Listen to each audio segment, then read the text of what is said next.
New at 6, the Consumer Watchdog's here with a story of a man who appears to have had his hand involved in everything real estate. But he's left behind a trail of upset home buyers. Tonight, Jen Strathman with those who lost their dream and their money.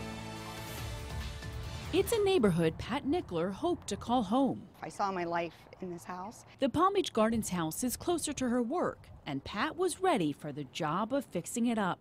It's a dump, but I really felt I like to do home improvement projects. There were projects for Sheila Seidel and her son to do at this West Palm Beach home, too. It was in an up-and-coming area. Sheila gave her son $24,000 for a down payment, money left by her late parents. The money that they gave us was going to be able to help my son to be able to get a great start. But that's where this story starts to unravel. Both homeowners gave money to Schiavone Jr., but the deals fell apart and neither got their deposit back. This is just a nightmare. It's my life savings. Jen Strathman, No comment. Channel 5. I just No want to comment. ask you, what did you No do with comment. the money? Turn the camera off. You told me that you were going to pay people back. I have no comment. I pushed Schiavone Jr. for answers after a court hearing on unrelated grand theft charges. Give you a chance. I called you already. On text and by phone, Schiavone Jr. told me he would refund Pat's $10,000 over 3 months.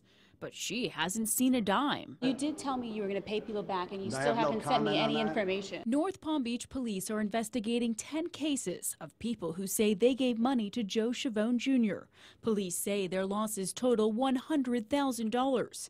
An undercover detective is investigating. The bank records show that he was paying off other previous victims from the new victims funding that was coming through. But even some of those checks bounced, and other promises to repay victims never came true. I'm just very hopeful that the state attorney is looking at this very closely. Police believe Schiavone Jr. used up to 20 company names to keep people from finding his trail of problems. Most of the names are very similar. You know, it could just be off by a letter or an apostrophe. It would have just an added word at the end. Like Best Case Management, Best Case Management Consulting, and Best Financial Resolutions, to name a few. Everybody just has basically described him as just being almost like a different hats businessman. You know, he does it all, but it's not really him that has the license to do any of these things. Licensing issues have troubled Schiavone Jr. for years.